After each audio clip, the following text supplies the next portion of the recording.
Laiphattababu thingjinnabagi khwaidagi laiba lambidi masini aina ngasi haijaningliba asisu aikhoigi yeknaba amalai mahakna leptana aikhoigi tungda innai haibasimadi soitre nakhoigi punsida laiphattabana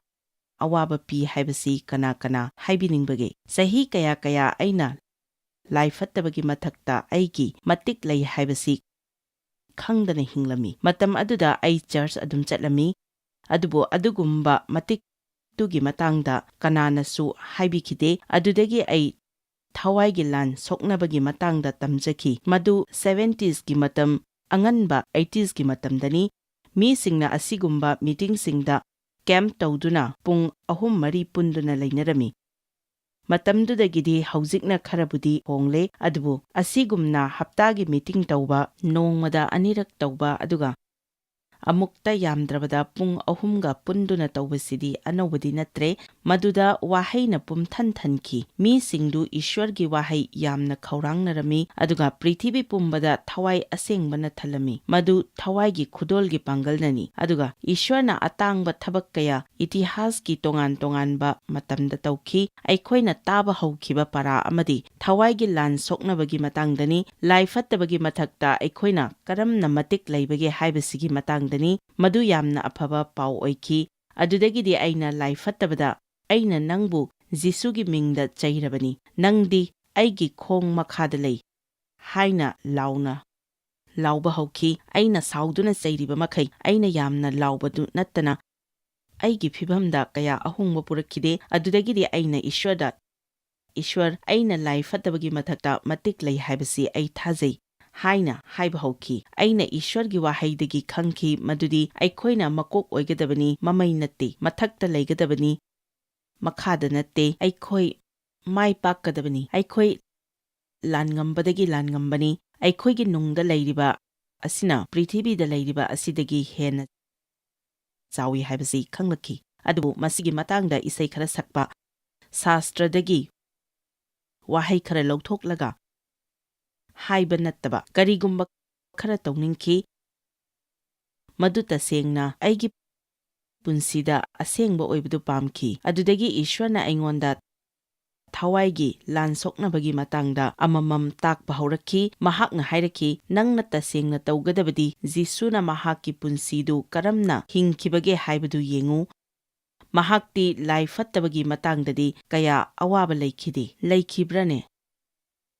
Hoi laiphattabana mahakpu tanaki oidaba ngangbiki maithiba pinaba hotnaki magi mayokta mi thazilaki mina tawbiki mahakka khwaidagi naknaba mi singna mahakpu yabikhide thina tawbiki Peterna mahakpu khangde haibiki aduna aikhoina thengnariba ayamba khudingmak mahak thengnaki adubu nungairibadi hairiba mayamsina mahakpu manghanba ngamkide makhoiduna mahakpu lenghanba phawba ngamkide aduna aina masi nainaba matamda jisuna matam chuppada ingthana chakhi haibasi phangjaki efisagi tarukta bible aikhoida langi fi sechinnaba hai maduda ingthabagi khongup tongu haina hai nahakna ingthana leiba matamda nangonda kari tawrakadabano laiphattabana khangde maduda aran khubamgi tupi upu hai haibadi chumna phana khallu saitana nangbu nangi wakhalda maithiba piba ngamlabadi hiram khudingmakta mahakna ngamgani jisuna ishwarna loinana chatki mahak masa matomta karimata tawkhide adubu matam pumbada ishwarbu thijaki aduga mangonda tawhaningba adu mahakna tawjaki Thawaigi lan soknabagi maikei ase yamna lei adubu ai amakhak haijage Jacob ki marigi taret asi aikhoina yamna toina hainaraba wahaini adubu ayambana aikhosigi tangkhai amakhak oina lawthoklaga oina sijinai laiphattaba thingjilu aduga mahakna senkigani haiba saruksini adubu maduda hairibadudi adukhaknatte ishwargi makha polu laiphattaba thingjilu aduga mahakna senkigani aina laiphattabada laudi lauba aduga foldi amatta phangdaba matam aduda aina tamjakibasi aina laiphattabada ꯊꯣꯛꯍꯟꯈꯤꯕ ꯆꯩꯗꯤ ꯆꯩꯔꯒ ꯃꯍꯥꯛꯅ ꯆꯪꯂꯛꯅꯕ ꯑꯩꯅ ꯊꯣꯡ ꯍꯥꯡꯗꯣꯛꯂꯕꯗꯤ ꯀꯥꯟꯅꯗꯦ ꯍꯥꯏꯕꯁꯤꯅꯤ꯫ ꯈꯨꯗꯝ ꯑꯃ ꯑꯩ ꯍꯥꯏꯖꯒꯦ, ꯆꯔꯆꯇ ꯑꯁꯥꯎꯕ ꯈ꯭ꯔꯤꯁꯇ꯭ꯌꯟ ꯀꯌꯥ ꯑꯃ ꯂꯩ ꯈꯪꯕꯤꯕ꯭ꯔꯥ? ꯑꯩꯅ ꯆꯠꯅꯤꯡꯕ ꯃꯐꯝ ꯑꯃꯗ ꯍꯦꯛꯇ, ꯆꯔꯆ ꯑꯃꯗ ꯍꯦꯛꯇ ꯆꯠꯇꯨꯅ ꯈꯠꯅ ꯆꯩꯅꯕ, ꯌꯦꯛꯄ, ꯁꯥꯎꯅꯤꯡꯕ, ꯉꯥꯛꯄꯤꯕ ꯉꯝꯗꯕ ꯑꯁꯤꯒꯨꯝꯕꯒꯤ ꯃꯇꯥꯡꯗ ꯇꯥꯛꯂꯒ ꯑꯔꯣꯏꯕꯗ ꯑꯩꯅ ꯀꯅꯥꯒꯨꯝꯕ ꯉꯥꯛꯄꯤꯕ ꯉꯝꯗꯕꯒꯤ ꯑꯋꯥꯕ ꯂꯩꯕ, ꯁꯥꯎꯅꯤꯡꯕ ꯂꯩꯕ ꯅꯠꯇ꯭ꯔꯒ ꯑꯌꯦꯛꯄ ꯂꯩꯕ ꯃꯤꯁꯤꯡ ꯌꯥꯎꯕꯤꯔꯒꯗꯤ ꯃꯥꯡꯗ ꯊꯣꯛꯄꯤꯔꯛꯎ, ꯑꯩ ꯄ꯭ꯔꯥꯔꯊꯅꯥ ꯇꯧꯖꯒꯦ ꯍꯥꯏꯕꯗ ꯑꯩꯅ ꯇꯁꯦꯡꯅ ꯍꯥꯏꯕ ꯉꯝꯃꯤ, ꯃꯁꯤ ꯑꯩ ꯆꯍꯤ 32 ꯇꯧꯗꯨꯅ ꯂꯥꯛꯂꯕꯅꯤ꯫ ꯑꯩꯅ ꯋꯥꯁꯛꯄ ꯐꯥꯎꯕ ꯉꯝꯃꯤ ꯃꯗꯨꯗꯤ ꯆꯔꯆꯇꯨꯒꯤ ꯃꯤꯁꯤꯡ 100% ꯂꯣꯏꯅ ꯊꯣꯛꯂꯛꯀꯅꯤ, ꯑꯗꯨꯅ ꯑꯩꯈꯣꯏꯅ ꯌꯥꯝꯅ ꯃꯥꯏ ꯄꯥꯛꯄ ꯈꯔꯇꯃꯛ ꯄꯥꯛꯂꯤꯕ ꯑꯁꯤ ꯉꯛꯅꯤꯡꯉꯥꯏ ꯑꯣꯏꯗꯦ꯫ ꯑꯩꯈꯣꯏꯅ ꯐꯥꯎꯒꯦꯔꯥ ꯐꯥꯎꯔꯣꯏꯔꯥ, ꯈꯟꯒꯦꯔꯥ ꯈꯜꯂꯣꯏꯔꯥ, ꯇꯁꯦꯡꯅ ꯑꯩꯈꯣꯏꯅ ꯄꯥꯡꯒꯜ ꯂꯩꯅ ꯍꯤꯡꯅꯤꯡꯂꯕꯗꯤ ꯑꯩꯈꯣꯏ ꯏꯁ꯭ꯋꯔꯒꯤ ꯋꯥꯍꯩ ꯏꯟꯕ ꯇꯥꯏ꯫ ꯅꯈꯣꯏ ꯀꯅꯥ ꯀꯅꯥ ꯄꯥꯡꯒꯜ ꯂꯩꯅ ꯍꯤꯡꯅꯤꯡꯕ ꯌꯥꯎꯕꯤꯕꯒꯦ? ꯅꯍꯥꯛ ꯃꯀꯣꯛ ꯑꯣꯏꯅꯤꯡꯉꯤ, ꯃꯃꯩ ꯑꯣꯏꯅꯤꯡꯗꯦ, ꯃꯊꯛꯇ ꯂꯩꯅꯤꯡꯉꯤ, ꯃꯈꯥꯗ ꯂꯩꯅꯤꯡꯗꯦ, ꯑꯗꯨꯒ ꯏꯁ꯭ꯋꯔꯒꯤ ꯋꯥꯍꯩꯗꯒꯤ ꯂꯧꯊꯣꯛꯂꯒ ꯉꯥꯡꯕ ꯑꯗꯨꯈꯛ ꯅꯠꯇꯕ, ꯃꯗꯨ ꯇꯁꯦꯡꯅ ꯅꯪꯒꯤ ꯄꯨꯟꯁꯤꯗ ꯑꯁꯦꯡꯕ ꯑꯣꯏꯍꯟꯅꯤꯡꯂꯕꯗꯤ ꯅꯪꯅ ꯁꯣꯛꯂꯨꯕ ꯈꯨꯗꯤꯡꯃꯛꯇ ꯆꯥꯎꯈꯠꯄ ꯄꯥꯝꯃꯤ, ꯅꯪꯒꯤ ꯄ꯭ꯔꯥꯔꯊꯅꯥꯒꯤ ꯄꯥꯎꯈꯨꯝ ꯐꯪꯅꯤꯡꯉꯤ꯫ ꯑꯗꯨꯕꯨ ꯑꯩ ꯍꯥꯏꯖꯒꯦ, ꯑꯩꯈꯣꯏ ꯈꯨꯗꯤꯡꯃꯛꯀꯤ ꯄꯨꯟꯁꯤꯗ ꯍꯥꯏꯕ ꯏꯟꯗꯕ ꯖꯒꯥ ꯂꯩ, ꯑꯩ ꯏꯁꯥꯃꯛꯁꯨ ꯌꯥꯎꯅꯅꯤ꯫ ꯑꯗꯨꯕꯨ ꯑꯩꯅ ꯅꯈꯣꯏꯗ ꯍꯥꯏꯕ ꯉꯝꯃꯤ, ꯃꯁꯤ ꯃꯌꯥꯝꯁꯨ ꯉꯝꯒꯅꯤ ꯈꯜꯂꯤ꯫ ꯉꯝꯗꯕ ꯑꯣꯏꯔꯒꯗꯤ ꯉꯝꯕ ꯑꯗꯨ ꯐꯥꯎꯕ ꯆꯪꯁꯤꯟꯕꯤꯌꯨ꯫ ꯑꯩꯅ ꯉꯁꯤ ꯊꯃꯣꯏ ꯁꯦꯡꯅ ꯍꯥꯏꯕ ꯉꯝꯃꯤ ꯃꯗꯨꯗꯤ ꯑꯩꯅ ꯈꯪꯕ ꯍꯥꯏꯕ ꯏꯟꯗꯕ ꯖꯒꯥ ꯑꯃ ꯐꯥꯎꯕ ꯂꯩꯇ꯭ꯔꯦ꯫ ꯏꯁ꯭ꯋꯔꯅ ꯑꯩꯉꯣꯟꯗ ꯀꯔꯤꯒꯨꯝꯕ ꯑꯃ ꯇꯧ ꯅꯠꯇ꯭ꯔꯒ ꯇꯧꯒꯅꯨ ꯈꯪꯍꯜꯂꯛꯂꯕꯗꯤ ꯃꯗꯨ ꯑꯩꯅ ꯇꯧꯏ꯫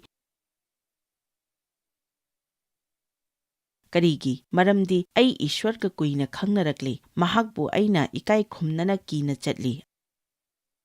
ꯑꯗꯨꯒ ꯃꯁꯤꯅꯤ ꯉꯁꯤ ꯆꯔꯆꯇ ꯋꯥꯠꯂꯤꯕ ꯑꯁꯤ꯫ ꯍꯣꯏ, ꯏꯁ꯭ꯋꯔꯁꯤ ꯑꯩꯈꯣꯏꯒꯤ ꯃꯔꯨꯞꯅꯤ, ꯏꯃꯥꯟꯅꯕꯅꯤ, ꯑꯗꯨꯕꯨ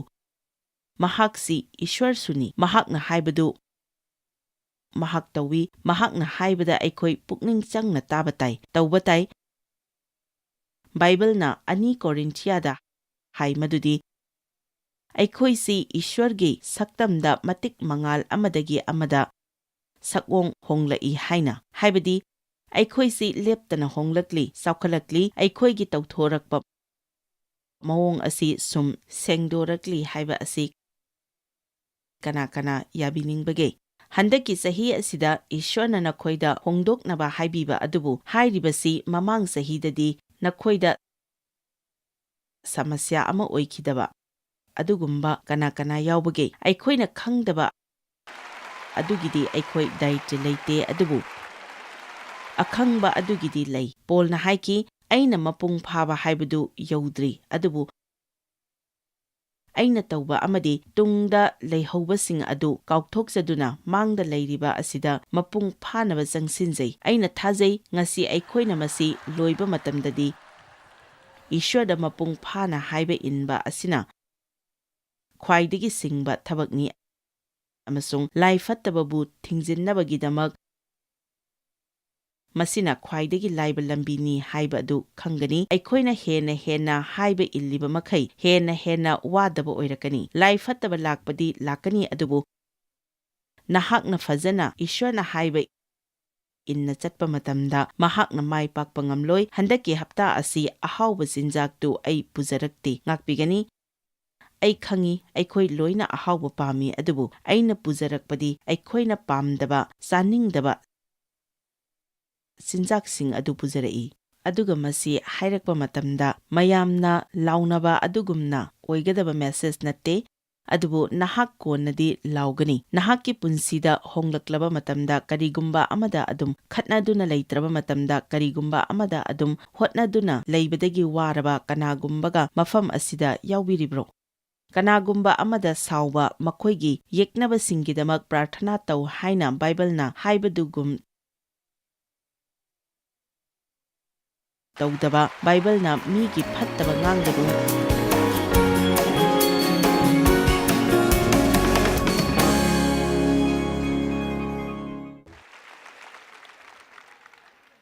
साप तौगनु बोर पियु हाइरगा मीगी फत्तबा मरमदा मिटकुप खुदिंगमक्ता साबा अदुगुम्बा मीदु येंगबियु साप तौबा हाइबदी फत्तबा ngang हाइबनी मसिदी यामना लाई माइ पाकनबा थौरांगदु ईश्वरना महाकी वाहैदा पीदुना लैख्रबनी अैखोइना लैबा फिभम खुदिंगमक्ता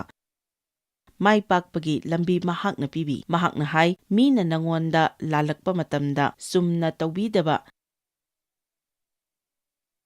थीना तौबीबा मतमदा नंगना मखोइबु ngakpiyu मखोइगिदमक प्रार्थना तौबियु मखोइगी मरमदा फत्तबा ngangganu अैना नंगिदमक लमन खुंबीगनी मदुगी मम्मल अैना पुरक्कनी नंगोंदा लानखिबगी ममलदु अैना नंगोंदा हनबीगनी अदुना अैखोइना ईश्वरगी ओइबा लंबीदा तौबा अमा नत्रगा अैखोइना पाम्बा मवोंगदा तौबा अमा हेक्ता ओइबा याय अदु मसिदी कानदे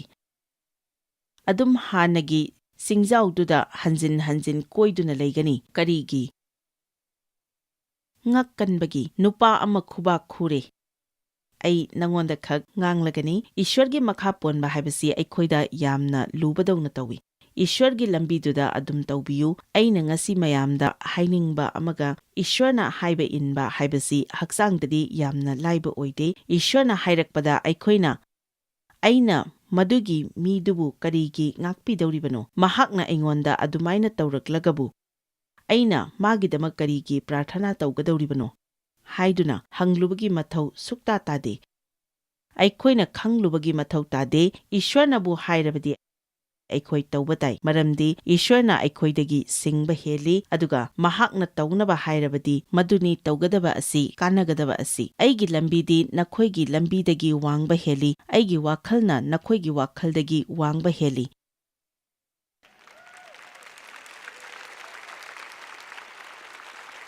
नंगना खनबदु ईश्वरदा सिन्नौ अदुगा महाकना मदु पुबीरकनी अैखोइ इसा इसागी अपाम्बा लंबी लोइना लैनै अदुबु अरोइबददी सीबनी जिसुना हाइ अैना लंबीदुनी नंगना थेंगनबा समस्या खुदिंगमक अदुदगी थोक्लकनबा महाकी लंबीदु करीनो येंगु अदुगा नहाकना मतम खुदिंगदा माइ पाकनी अरोइबददी नहाकना अदुम माइ पाकनी मरमदी ईश्वरदी मीगुमना ओइदबा ngangbा नत्ते ईश्वरना नंगोंदा तौ नत्रगा तौगनु हाइबा खुदिंगमक अरोइबददी मदु नंगी फनबगी ngakतनी मदु फना फाउदबदी याय मदु लाइदबदी याय अदुबु कुइरबा कांददी मदु नंगी कानबगीदमक ओइगनी अदुगा अैखोइना खनगदबा लंबी लई ईश्वरना हाइबा इंदुना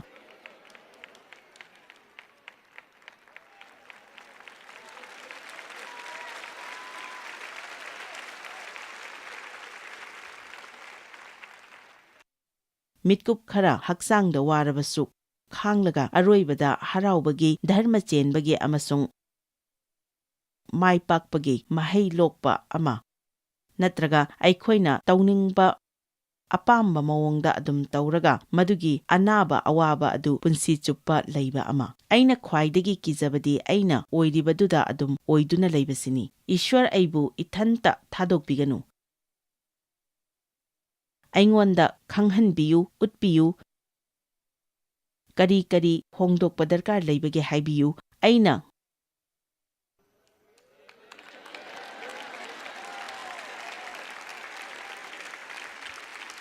ngakkalingay matamda ईश्वर अैबु बॉक्स अमदा लैहनबियु अैगी मांगदा तुंगदा येत्ता ओइदा योमसिनदुना लैबियु थादोकबिगनु नंगी लंबीदा चट्रिबा फावबा अै इथंता थादोकबिगनु मरमदी अैगिदमक ख्वाइदगी अफबा खनबिरिबा असि नंखक्तनी अैखोइना लाइफत्तबदा फना लाउदुनासु अैखोइना साउरबदी थवाई नुंगाइत्रबदी पुंसीदा इंगथबा अमत्ता लैत्रबदी हाइदोक्खिबा वा ngakna chattaduna puksel sengdaba macha macha tawduna leirabadi karimatta kanaroi aduga ngasidi thabak masa masa singi matangda haijage ai karino ma haijage nangna thabak tawnaba phamlaga nangi boss tuna udringaida internet sanaduna leirabadi ꯅꯍꯥꯛ ꯍꯨꯔꯥꯜꯂꯕꯅꯤ꯫ ꯑꯩꯅ ꯃꯌꯥꯝꯗ ꯑꯁꯤꯒꯨꯝꯕ ꯍꯥꯏꯕ ꯇꯥꯏ ꯃꯔꯝꯗꯤ ꯑꯩꯈꯣꯏꯁꯤ ꯃꯌꯥꯝꯅ ꯇꯧꯅꯔꯤꯕ ꯑꯁꯤꯗ ꯁꯨꯝ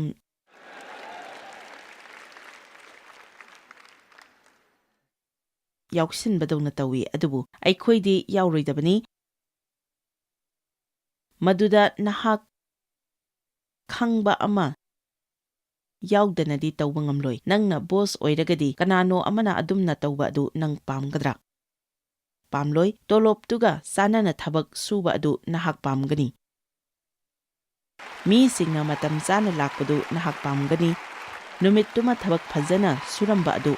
ꯅꯍꯥꯛ ꯄꯥꯝꯒꯅꯤ꯫ ꯊꯕꯛꯀꯤ ꯃꯇꯝ ꯑꯗꯨꯗ ꯃꯁꯥ ꯃꯁꯥꯒꯤ ꯐꯣꯟ ꯇꯧꯗꯨꯅ ꯂꯩꯕ, ꯏꯟꯇꯔꯅꯦꯠ ꯁꯥꯟꯅꯗꯨꯅ ꯂꯩꯕ ꯑꯗꯨ ꯅꯍꯥꯛ ꯄꯥꯝꯂꯣꯏ꯫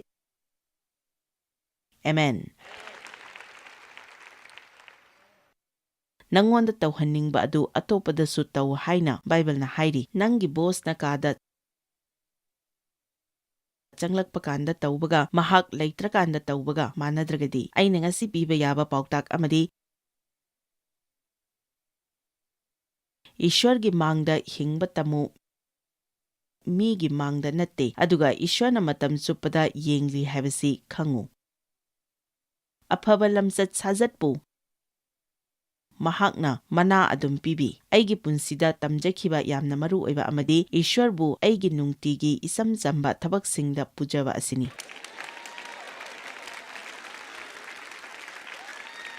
ꯗꯨꯀꯥꯟꯗ ꯆꯠꯄꯗ, ꯀꯩꯊꯦꯜ ꯆꯠꯄꯗ, ꯊꯕꯛ ꯇꯧꯕꯗ ꯄꯨꯖꯕ ꯑꯁꯤꯅꯤ꯫ ꯍꯣꯏ, ꯃꯍꯥꯛ ꯍꯥꯟꯅꯗꯒꯤꯕꯨꯗꯤ ꯂꯩꯔꯕꯅꯤ ꯑꯗꯨꯕꯨ ꯃꯉꯣꯟꯗ ꯀꯔꯤꯃꯠꯇ ꯃꯊꯧ ꯇꯧꯍꯟꯗꯦ꯫ ꯅꯣꯡꯃꯥꯏꯖꯤꯡꯗ ꯆꯔꯆ ꯆꯠꯂꯤ ꯑꯗꯨꯒ ꯑꯇꯩ ꯅꯨꯃꯤꯠꯁꯤꯡꯗꯅ ꯑꯩꯅ ꯍꯤꯡꯅꯤꯡꯕ ꯃꯑꯣꯡꯗ ꯑꯗꯨꯝ ꯍꯤꯡꯉꯤ꯫ ꯆꯔꯆꯇꯤ ꯆꯠꯀꯅꯤ ꯑꯗꯨꯒ ꯑꯩꯒꯤ ꯃꯔꯨꯞꯁꯤꯡꯒ ꯋꯥ ꯉꯥꯡꯂꯤꯕ ꯃꯤꯗꯨꯒꯤ ꯃꯇꯥꯡꯗ ꯋꯥꯊꯤ ꯉꯥꯡꯅꯒꯅꯤ꯫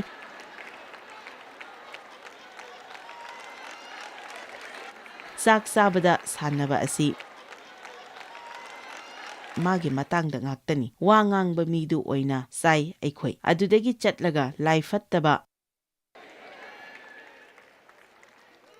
ꯂꯥꯎꯔꯨꯔꯒꯅꯤ꯫ ꯑꯩꯅ ꯅꯪ ꯆꯩꯔꯕꯅꯤ ꯁꯩꯇꯥꯟ, ꯑꯩꯒꯤ ꯃꯊꯛꯇ ꯅꯪꯒꯤ ꯃꯇꯤꯛ ꯑꯃꯠꯇ ꯂꯩꯇꯦ꯫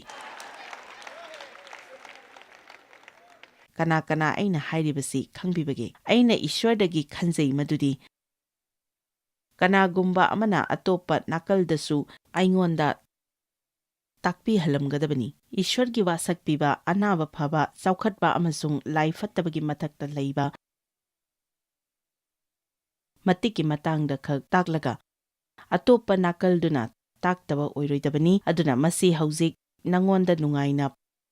ꯐꯥꯎꯒꯦꯔꯥ ꯐꯥꯎꯔꯣꯏꯔꯥ ꯑꯩꯅ ꯃꯌꯥꯝꯒꯤꯗꯃꯛ ꯑꯆꯧꯕ ꯀꯥꯟꯅꯕ ꯑꯃꯗꯤ ꯇꯧꯔꯤꯕꯅꯤ꯫ ꯑꯆꯧꯕ ꯀꯥꯟꯅꯕꯅꯤ꯫ ꯏꯁ꯭ꯋꯔꯒꯤ ꯃꯈꯥ ꯄꯣꯜꯂꯨ꯫ ꯃꯈꯥ ꯄꯣꯟꯕ ꯑꯗꯨꯗ ꯂꯥꯏꯐꯠꯇꯕꯕꯨ ꯇꯥꯟꯊꯣꯛꯄꯗ ꯃꯍꯥꯛꯅ ꯆꯦꯟꯈꯤꯕꯒꯤ ꯄꯥꯡꯒꯜ ꯑꯗꯨ ꯅꯉꯣꯟꯗ ꯄꯤꯕꯤ꯫ ꯑꯦꯃꯦꯟ꯫ ꯑꯩꯈꯣꯏꯒꯤ ꯄꯨꯟꯁꯤꯗ ꯑꯩꯈꯣꯏꯅ ꯊꯧꯑꯣꯏꯗꯕ ꯖꯒꯥ ꯂꯤꯁꯤꯡ ꯂꯤꯁꯤꯡꯒꯤ ꯃꯊꯛꯇ ꯂꯩ꯫ ꯑꯗꯨꯒ ꯑꯩꯅ ꯉꯁꯤ ꯏꯁ꯭ꯋꯔꯒꯤ ꯑꯅꯤꯡꯕ ꯃꯄꯨꯡ ꯐꯥꯍꯜꯂꯤꯕꯅꯤ ꯍꯥꯏꯗꯨꯅ ꯑꯐ꯭ꯔꯤꯀꯥꯗ ꯆꯠꯂꯒ ꯄꯥꯎ ꯁꯟꯗꯣꯛꯄ ꯑꯣꯏꯔꯨꯕꯒꯤ ꯃꯇꯥꯡꯗ ꯍꯥꯏꯖꯅꯤꯡꯗꯦ꯫ ꯏꯁ꯭ꯋꯔꯒꯤ ꯈꯣꯟꯖꯦꯜ ꯇꯥꯏ ꯑꯗꯨꯅ ꯑꯔꯩꯕ ꯃꯈꯩ ꯂꯥꯏꯔꯕꯗ ꯄꯤꯊꯣꯛꯄꯒꯤ ꯃꯇꯥꯡꯗꯁꯨ ꯍꯥꯏꯖꯅꯤꯡꯗꯦ꯫ ꯑꯗꯨꯕꯨ ꯑꯩꯅ ꯍꯥꯏꯖꯅꯤꯡꯕꯗꯤ ꯅꯣꯡꯃꯒꯤ ꯈꯨꯠꯁꯨꯃꯟꯒ ꯆꯥꯟꯅꯅ ꯊꯕꯛ ꯇꯧꯕꯒꯤ ꯃꯇꯥꯡꯗ, ꯁ꯭ꯄꯤꯗ ꯂꯤꯃꯤꯠ ꯊꯨꯒꯥꯏꯗꯕꯒꯤ ꯃꯇꯥꯡꯗ꯫ ꯑꯦꯃꯦꯟ꯫ ꯅꯥꯝꯃꯁꯨ ꯁꯣꯏꯗꯅ ꯅꯥꯝꯃ ꯁꯣꯏꯔꯕꯁꯤꯡꯒꯤ ꯃꯇꯥꯡꯗ, ꯒꯥꯔꯤ ꯈꯥꯝꯐꯝꯗ ꯒꯥꯔꯤ ꯈꯥꯝꯁꯤꯟꯗꯕꯒꯤ ꯃꯇꯥꯡꯗ ꯍꯥꯏꯖꯅꯤꯡꯉꯤ꯫ ꯒ꯭ꯔꯣꯁꯔꯤ ꯀꯥꯔꯠ ꯑꯗꯨ ꯒ꯭ꯔꯣꯁꯔꯤ ꯁ꯭ꯇꯣꯔꯒꯤ ꯒ꯭ꯔꯣꯁꯔꯤ ꯀꯥꯔꯠꯁꯤꯡ ꯊꯝꯐꯝ ꯑꯗꯨꯗ ꯑꯃꯨꯛ ꯊꯝꯂꯝꯕꯒꯤ ꯃꯇꯥꯡꯗ ꯍꯥꯏꯖꯅꯤꯡꯉꯤ, ꯃꯗꯨꯅ ꯀꯅꯥꯒꯨꯝꯕꯒꯤ ꯀꯥꯔꯗ ꯈꯣꯠꯀꯗ꯭ꯔꯥ ꯈꯣꯠꯂꯣꯏꯗ꯭ꯔꯥ ꯈꯟꯗꯕ ꯃꯈꯩ ꯉꯥꯁꯤꯟꯗꯨꯅ ꯊꯝꯕꯒꯤ ꯃꯍꯨꯠꯇ ꯑꯩꯅ ꯍꯥꯏꯖꯅꯤꯡꯂꯤꯕ ꯑꯁꯤ ꯅꯍꯥꯛꯅ ꯂꯩꯔꯛꯄ ꯑꯦꯄꯜꯒꯤ ꯕꯦꯒ ꯑꯗꯨ ꯍꯦꯟꯅ ꯍꯥꯞꯆꯤꯟꯗꯨꯅ ꯅꯪꯅ ꯆꯔꯆꯀꯤ ꯃꯃꯥꯡ ꯌꯧꯔꯛꯄ ꯃꯇꯝꯗꯗꯤ ꯅꯍꯥꯛ ꯄꯩꯁꯥ ꯌꯥꯝꯅ ꯂꯣꯏꯁꯤꯟꯈ꯭ꯔꯦ ꯍꯥꯏꯅ ꯈꯪꯂꯛꯄ ꯑꯗꯨ ꯇꯧꯗꯅꯕꯒꯤ ꯃꯇꯥꯡꯗꯅꯤ꯫ ꯑꯗꯨꯗꯒꯤꯗꯤ ꯑꯩꯈꯣꯏꯅ ꯃꯃꯜ ꯌꯥꯝꯅ ꯋꯥꯡꯈꯠꯂꯦ ꯍꯥꯏꯅ ꯃꯨꯔꯨꯝ ꯃꯨꯔꯨꯝ ꯁꯣꯟꯒꯅꯤ꯫ ꯑꯩꯈꯣꯏꯒꯤ ꯆꯈꯥꯏꯕꯁꯤꯡ ꯑꯗꯨ ꯃꯤꯉꯣꯟꯗ ꯁꯦꯡꯗꯣꯛꯍꯜꯂꯝꯗ꯭ꯔꯒꯗꯤ ꯃꯃꯜ ꯋꯥꯡꯂꯕꯁꯨ ꯌꯥꯕꯅꯤ꯫ ꯑꯣ, ꯃꯌꯥꯝ ꯄꯥꯝꯒꯦꯔꯥ ꯄꯥꯝꯂꯣꯏꯔꯥ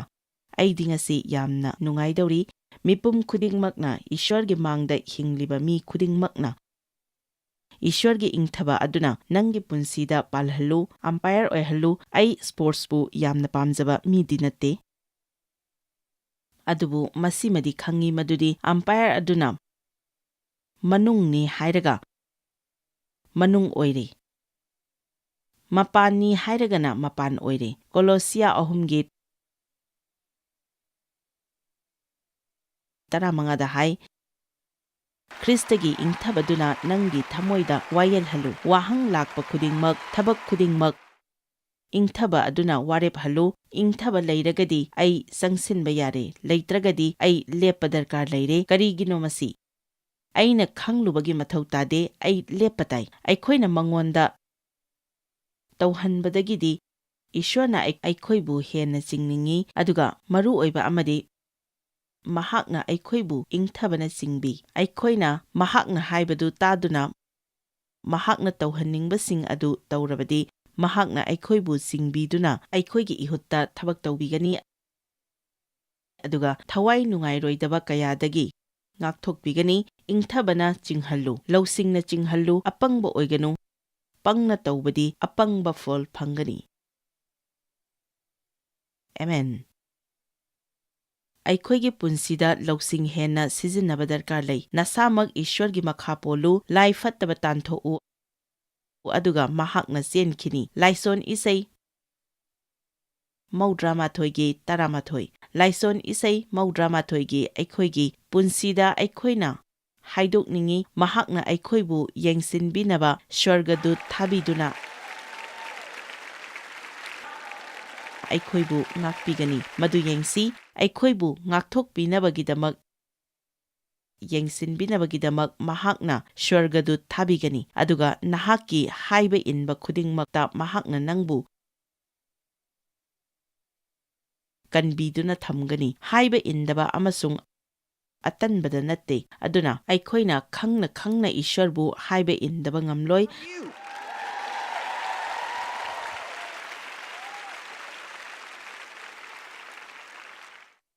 ꯉꯁꯤ ꯃꯐꯝ ꯑꯁꯤꯗ ꯀꯅꯥ ꯑꯗꯨꯒ ꯇꯤꯚꯤꯗ ꯌꯦꯡꯕꯤꯔꯤꯕ ꯃꯤ ꯂꯤꯁꯤꯡꯒꯤ ꯃꯅꯨꯡꯗ ꯅꯈꯣꯏ ꯀꯅꯥ ꯅꯈꯣꯏꯅ ꯈꯪꯕ ꯍꯥꯏꯕ ꯏꯟꯗꯕ ꯖꯒꯥ ꯂꯩꯕꯒꯦ ꯈꯨꯠ ꯊꯥꯡꯒꯠꯄꯤꯌꯨ ꯌꯥꯏ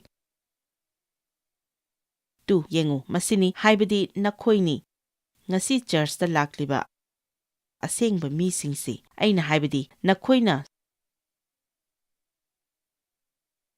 ꯁꯨꯇꯤ ꯂꯧꯗꯨꯅ ꯏꯁ꯭ꯋꯔꯒꯤ ꯋꯥꯍꯩ ꯇꯥꯟꯅꯕꯒꯤ ꯉꯁꯤ ꯃꯐꯝ ꯑꯁꯤꯗ ꯂꯥꯛꯂꯤꯕꯅꯤ ꯑꯗꯨꯒ ꯑꯩꯈꯣꯏꯅ ꯅꯪꯕꯨ ꯃꯗꯨ ꯇꯧꯍꯟꯕ ꯉꯝꯗ꯭ꯔꯒꯗꯤ ꯑꯁꯥꯗꯤ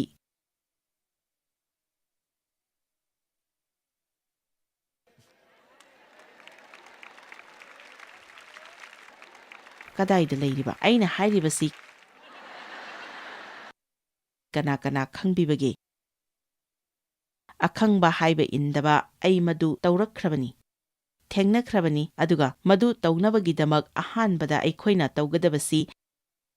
ꯏꯁ꯭ꯋꯔꯅ ꯑꯩꯈꯣꯏꯗ ꯇꯧ ꯍꯥꯏꯕ ꯈꯨꯗꯤꯡꯃꯛ ꯑꯩꯈꯣꯏꯒꯤ ꯀꯥꯟꯅꯅꯕꯒꯤꯗꯃꯛꯇꯅꯤ ꯍꯥꯏꯕꯁꯤ ꯈꯪꯒꯗꯕꯅꯤ ꯏꯁ꯭ꯋꯔꯅ ꯅꯉꯣꯟꯗꯒꯤ ꯀꯔꯤꯅꯣ ꯑꯃ ꯂꯧꯊꯣꯛꯅꯕ ꯇꯧꯕ ꯅꯠꯇꯦ ꯃꯍꯥꯛꯅ ꯑꯩꯈꯣꯏꯕꯨ ꯃꯇꯦꯡ ꯄꯥꯡꯅꯕ ꯈꯛꯀꯤ ꯇꯧꯏ ꯃꯁꯤ ꯈꯪꯕꯇ ꯏꯁ꯭ꯋꯔꯅ ꯅꯪꯒꯤ ꯌꯦꯛꯅꯕ ꯉꯥꯛꯄꯤꯌꯨ ꯍꯥꯏꯔꯕ ꯐꯥꯎꯕꯗ ꯅꯪꯅ ꯃꯈꯣꯏꯒꯤ ꯀꯥꯟꯅꯕ ꯇꯧꯕ ꯅꯠꯇꯦ ꯑꯌꯥꯝꯕꯗꯤ ꯅꯪꯅ ꯁꯥꯎꯒꯦꯔꯥ ꯁꯥꯎꯔꯣꯏꯔꯥ ꯃꯈꯣꯏꯗꯗꯤ ꯗꯔꯀꯥꯔ ꯇꯥꯗꯦ ꯃꯈꯣꯏꯗꯤ ꯅꯨꯡꯉꯥꯏꯔꯤ ꯅꯪꯅ ꯋꯥꯕꯗꯨ ꯃꯈꯣꯏ ꯈꯪꯗꯦ ꯅꯪꯅ ꯉꯥꯛꯄꯤꯕ ꯑꯗꯨ mokhoidi darkar leite mokoi adu darkar lei haiba phawbu khangde ishwarna ngakpiyu hairaba kanda nangna madu tauraba ishwarna pithoku haiba adu nangna thamjinduna thamlagadi laiphattabana madu nangondagi lauthokigani laiphattabana madu nangondagi lauthokigani